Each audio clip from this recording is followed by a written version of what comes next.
Hello, hello. My name is Preston. I like to call myself the Metaverse Marketer for reasons I'll explain in another video. Today's video is going to be all about comparing Threads, the new competitor that Facebook just released, to Twitter. Twitter's been around for a long time, and you'll see me touch on that later on in the show here.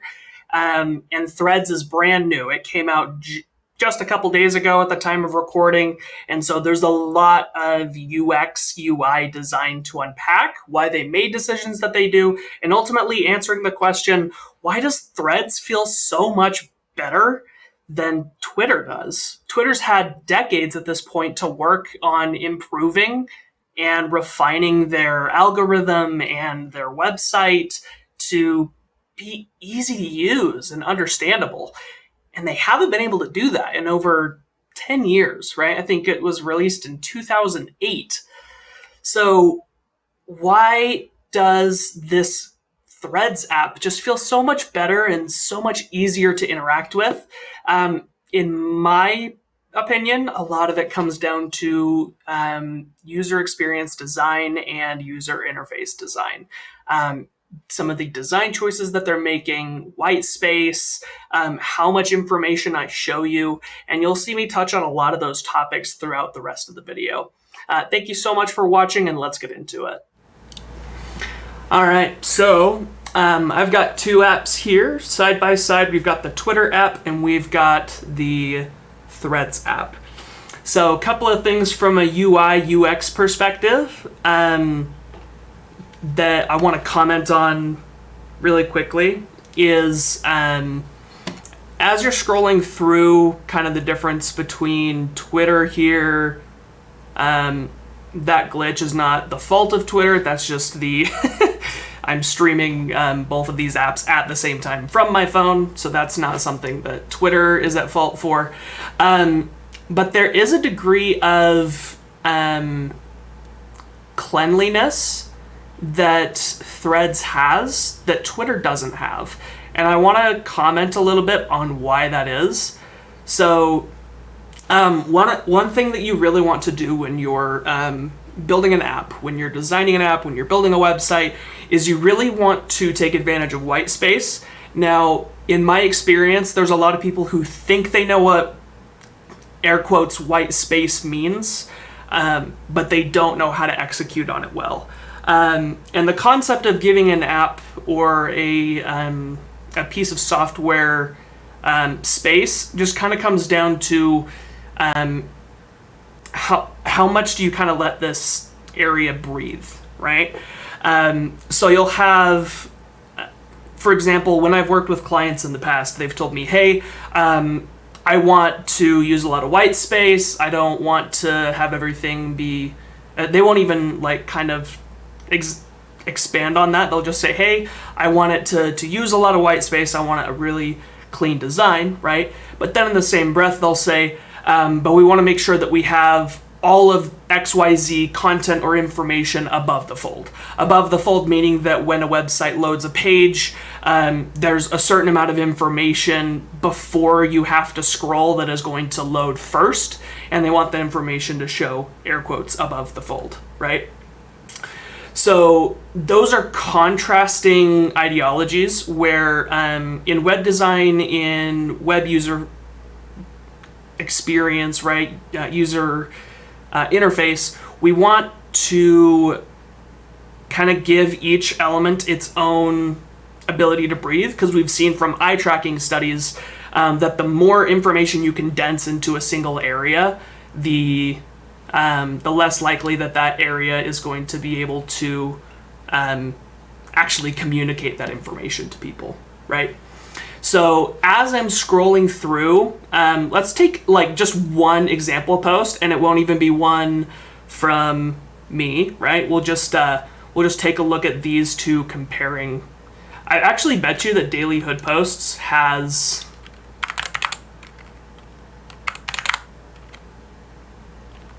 I bet you Daily Hood Posts just posted this same thing on both pages. I bet you I can find this same one.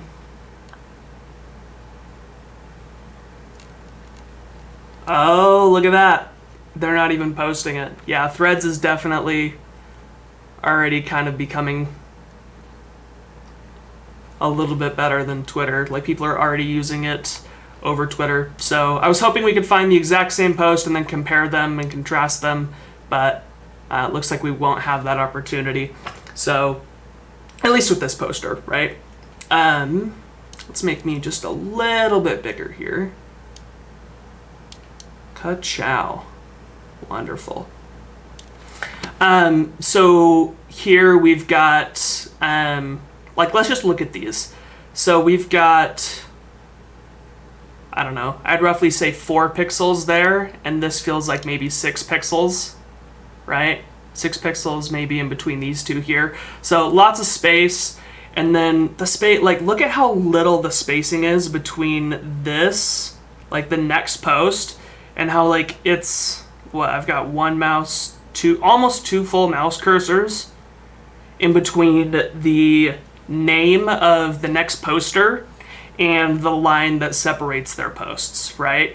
Like, this is a lot more space that just allows kind of the degree of information in between my name and the information that's going to be presented here. There's so much space, right? And so it feels cleaner. It feels simpler, right? And it doesn't feel like I'm being overwhelmed with information. And when we compare that to Twitter, how Twitter is using the amount of space that they have here, or how they're using a very lack of space, right? I barely have enough room to fit my cursor here. This is probably maybe 8 pixels is what I'm thinking. 4, yeah, this is probably 4, this is probably 8. Yeah, and I'd be willing to bet that they're going as far as 16 pixels right here and 16 right here. And, like, it's even. That's another thing, is that there's a degree of evenness everywhere. So, and Twitter isn't bad at this. They have a degree of, like, evenness. So this image or this content, right, it's going to end in the same amount of space over here. But there's so much more space for interaction. And every web designer, and even every content creator is going to be able to recognize this really quickly, is that the amount of space really just kind of creates an experience. When I'm scrolling through Twitter, it feels like I'm being overwhelmed with information, right? It feels like there's just way too much information for me to be able to reliably pull in the amount of information that I'm getting at the same time, which kind of sucks. And the importance of spacing in web design, it allows me to actually get information and to retain it better, right? Like, you look at the amount of information that's being presented to me on the bird app in comparison to the hair app, right? Like, these two apps are just drastically different in the way that they're communicating the differences, like the information that's presented, right? And the other thing that I learned in kind of my time doing web design and user kind of interaction design is that less is actually so much more, right? You'll notice when you're looking at kind of the bird app's design, it's presenting you a lot of information, but you're not actually retaining a lot of that information. You'll notice that as you're kind of looking at it, some of it just kind of passes by you really quickly, and you don't really retain any of that information. It just kind of leaves you, which is really unfortunate, right? Like, the amount of likes that are on this post versus the amount of likes that are on this post, right? It only shows me the amount of likes here, but then I retain that information. They're showing me the amount of likes, the amount of retweets, the amount of just the amount of times it's been seen, the comments on it, right? Let's see if we can find something that's similar, that has a similar degree of interaction here. So we've got a retweet that happened here, right? I'm not seeing a retweet on this one. Let's see, no. This isn't quite what I'm looking for. Okay, yeah. So this is a lot better, right? So there's a lot of interaction happening on this post. There's a lot of information that needs to be presented. And so they're going about this with a strategy of if we're going to present you a lot of information, we're going to take a lot of space to show that to you, which is actually kind of cool. Like the amount of information that they present is proportional to the amount of space that they give you, right? They give you the space to ingest the information, which is such a unique and cool idea in web design that like we have, especially with like kind of the modern internet and everything, and our attention spans are so low, right? You have to be selective and choose which information you're going to present, especially when you're designing a website or designing an app in this case, right? And so Threads' strategy has been to give a dedicated amount of space for every piece of information presented, right? So on this one, Backlon, shout out to him. I love him. I love The Verge. Anything to do with The Verge is awesome. Those guys are amazing journalists. He retweeted this post, and so I have a lot of information about the retweet here, right? Like it shows. And I'm not going to keep scrolling because Twitter sucks. Oh, I'm not going to subscribe because Twitter sucks. Why would I subscribe? Like, bro, I have 7 tweets that I can look at. Like, I have 7 tweets that I can look at because of their rate limiting. Oh, this was such a good business strategy move to release this at the same time that they're doing rate limits. Oh, this was so smart. Dude, they're going to acquire Twitter and just bring Twitter users over to Threads, which is going to suck. I hate it, but they're going to get high user acquisitions, and their, what's it called? Their investors are going to just be through the roof excited. They're going to get so much user acquisition. They can monetize so many more users, right?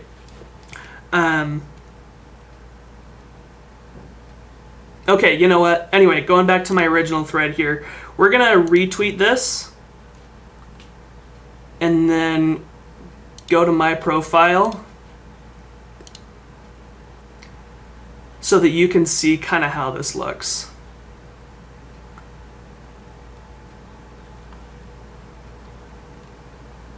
Oh, I lost it. That's okay. Okay, so we've got 2 very similar posts right here, right? And let's just count the amount of user elements per post, right? So we're comparing this post right here to this post, right? And we're not comparing posts like the content inside of each post. We're comparing the web design of each post and how the elements are presented and how spacing matters. So number 1, they kind of do this the same way. Yes, this is a little bit of a they pulled a little bit from it, but this is bolded, right? It's retweeted, but this isn't bolded. I wonder if that's the difference between if I retweeted it or if somebody else retweeted it, if I saw something from someone else. Anyway, kind of irrelevant. So this sticks out, right?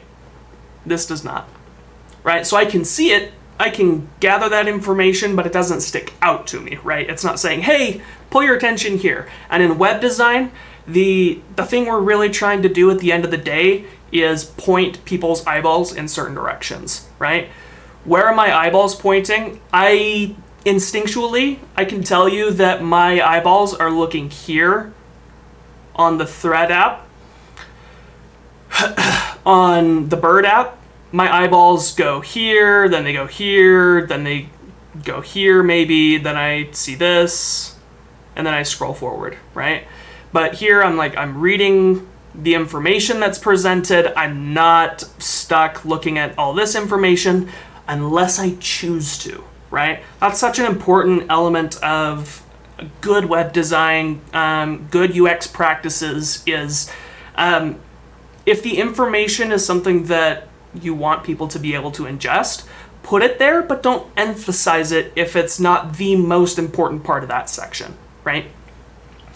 And so let's also look a little bit at the spacing here. So again, they're just including a little bit too much information over here on the Bird app side, right? So they've got at Sesso HQ, which why would I need to know the at of a person when I also have the name of their thing here, right? Like, I just want to know who they are. And including the at does nothing. So this is wasted. This is wasted information. This is wasted mind space. This is wasted everything. Like, this is just not a smart way to do UX design. You know what I mean? And they both include this little 26 minutes ago, 28 minutes ago, right? And you'll notice neither of them are actually like including information chronologically. Or actually, this is on my personal page, so disregard that. Okay. Another really important element here is that I want to kind of come back to is space. So this guy's a web designer. He's a graphic designer for a esports company called 100 Thieves. And I really like his work. I think he does a great job. And you can tell that he's a web designer or a graphic designer because he understands the concept of space. So the only element of this section here that has appropriate and non-clustered, cluttered feeling like spacing is actually his tweet content, right? So he goes, for my graphic designers, right? This is here to grab your attention. And then he has a space here. Oh, I love the space, right? I created some 4K paper tier design content, right? So this is his, in web design, this would be like our header, and then we'd have our paragraph, and then we'd have our like call to action, right? So he has his header here, he has his paragraph text where he has the content that he wants you to read, and then he has your call to action, right? That's good web design practice. This is really, really good. This right here, the way Twitter formats this is gross. It's hard, right? Like, look at how big just the icons are on the interaction of this post. They're so much bigger, right? You've got your like, you've got your comment, you've got your retweet, you've got your, share button, right? These are big, and there's only 4 of them, right? The Bird app has 1, 2, 3, 4, 5. They've got 5 different interaction spaces, right? And I don't love it. I really don't, right? Because these are so small, right? And there's too much information being here. They just have the ability, so like, what if I were to like this post, right? So I like it, but then the amount of likes is down here. And that degree of interactivity, where like when I click on this and then I see the like count go up, right? Both of them do that well. I'd say that the animation here is probably a little outdated, maybe a year or 2 outdated, where like it's got this like scrolling animation feel where you see the number scroll by, whereas this particular you just see the number go up, and it's just like, it's not overcomplicated, it's not too much, right? It's literally just the number changes. That feels better, right? And the number change isn't too fast, it isn't too slow. So let's see what happens when I undo the retweet here. Oh, it disappears from my page. That's fine. So let's see what happens here. Boom. Retweet. I don't love that. It feels a little too clunky. So, okay, here's how I would do this. If I were redesigning the Bird app, right? So, hold on, I'm going to do a quick demonstration here of what I think is bad user experience design versus what I think is good user experience design. So, Twitter is bad at UX design. It has old design, and they've really never been able to get it to the point where it feels like a modern app. Twitter very much feels like it's stuck in the year 2012. at the very least, right? Personally, I feel like the design of Twitter hasn't changed enough since like 2009 when it was like released. It very much is still kind of the same app, and it feels like the same app. There's very clustered design, and you can specifically feel that when you do the retweet here. So when I click retweet on a tweet on the Bird app, right, I have the option to retweet it or quote tweet it, right? And it opens up in this little like kind of sub menu pop up, right? And I can select either one. If I click retweet, then it like kind of has this animation of them scrolling up and everything, right? So if I were to design that, the way I would do it that I think is a little bit more intuitive, that I think more users would love and appreciate, is if when you clicked on it, it automatically retweeted, no matter what, right? Or reposted, whatever the Hair app is going to call it. And if you held it down for like say 2 to 4 seconds, then it opened up a quote tweet. So I think the Thread app is going to probably do the same thing. Oops. Yeah, so it's going to do the same thing. It's going to open the repost or the quote. But even that menu is just better. Okay, here's why, right? Here's why. Distinctive actions are shown as buttons with slightly different background colors, right? Whereas I have 2 options here that are things that I can interact with, right? But they just feel like they're floating in space. They don't feel like distinct actions. And Thread makes a really, really good distinction between what is something that I can interact with versus just content that I'm reading, right? So let's compare these. When I hit repost here, oh, I wonder if it's glitching. Oh, it already did. That could just be my phone. Oh, but look at the color on that, right? When I hit retweet, like I see the green here, and then when I click it to undo it, it's just black text. But like here I have the gray and the red removed, right? This shows a definitive distinction between the two, where I wonder, okay, so let's, instead of removing, because we know what removing or undo does, let's hit quote. So in my head, the way that this should work is it shouldn't undo the retweet. Did I lose it? Okay, so hold on. Discard. So let's do the retweet or the repost. Okay, I got it. Now, get it to the same point as the Twitter app. Let's do the quote.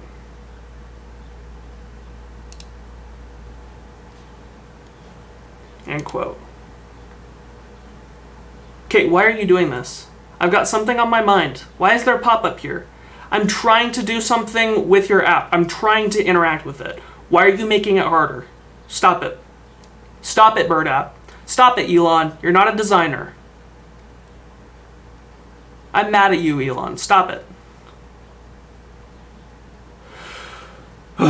You're testing a feature that lets you add multiple types of media in a single tweet. Why? Okay. Why would you tell me that when I'm trying to interact with your app, man?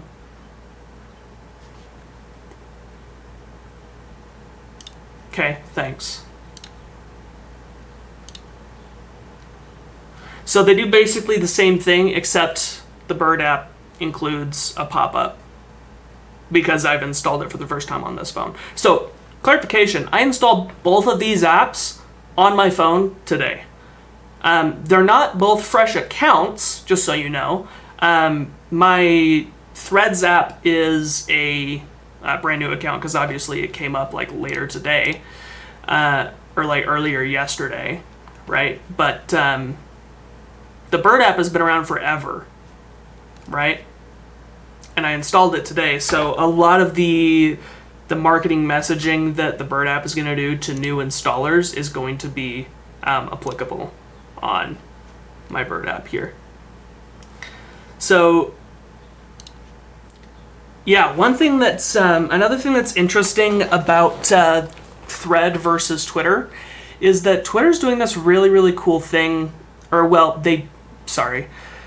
Twitter has a lot of history behind it, and you can kind of see that in the way that both of these apps were designed, right? So you've got the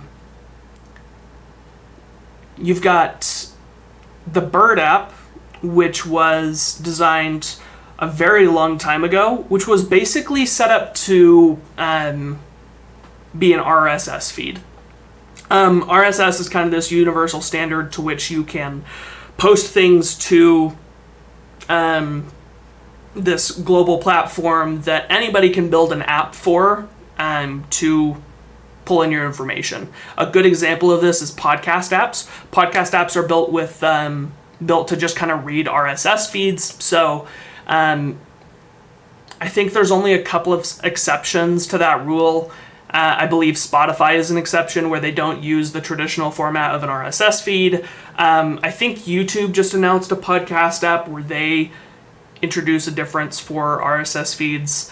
And it might use RSS, I don't know for sure. But you can kind of see that in the design of Twitter, where Twitter is pulling in a lot of this information, and it's showing it kind of in this really condensed... not condensed, but it's kind of intrusive, the amount of information that it's showing, right? it feels like you're reading a news feed almost, like it's just constantly funneling in information, where you can tell that Threads, in contrast, was not designed to really pull in a lot of information. Instead, it's designed for interaction. It's designed for socialization, right? They're designed with completely different purposes in mind, which is drastically different than what Twitter was brought in for. I think I'm going to close the Twitter app here, because I think we've talked mostly about everything that I want to talk about for like app design and everything. And I want to spend a little bit of time just kind of touching on like the web interaction here. So we're going to pull up two items. We're going to pull up the Thread website and the Twitter website. And we're going to shrink my face a little bit.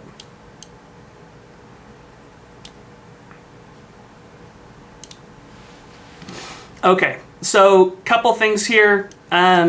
This isn't really a good way to compare these two, because the main call to action of the Threads website is to just get you to install the app, right? Whereas Twitter actually started out as an app, or as a website, and then eventually turned into an app, I believe is the way that Twitter went. Let's make sure I'm right about that. Twitter started out as a website or an app. The original code name was TWTTR. A name was introduced. The first Twitter was developed as a prototype.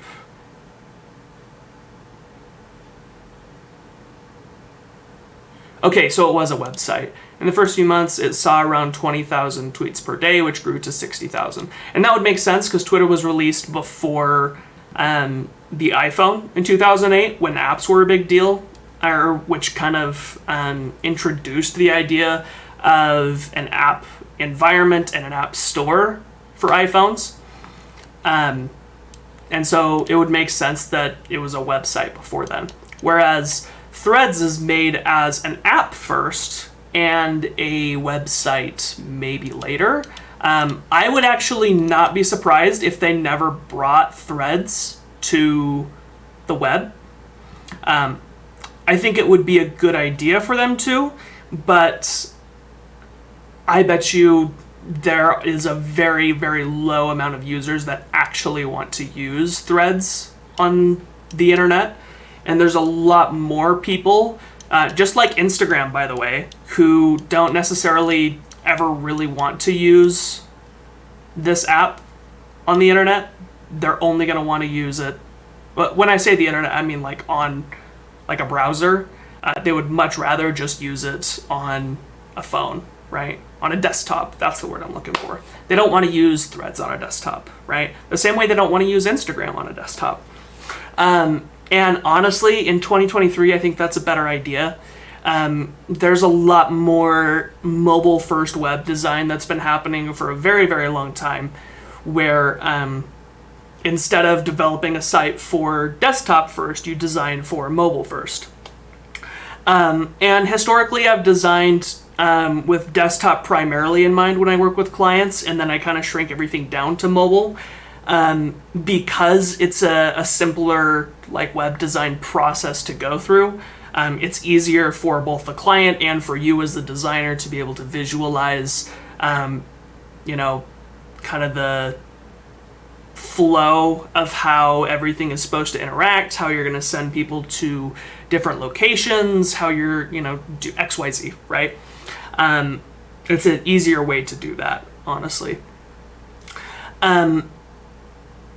But it does kind of depend on your business. And despite it being an easier way for clients to understand and build a website with you, right?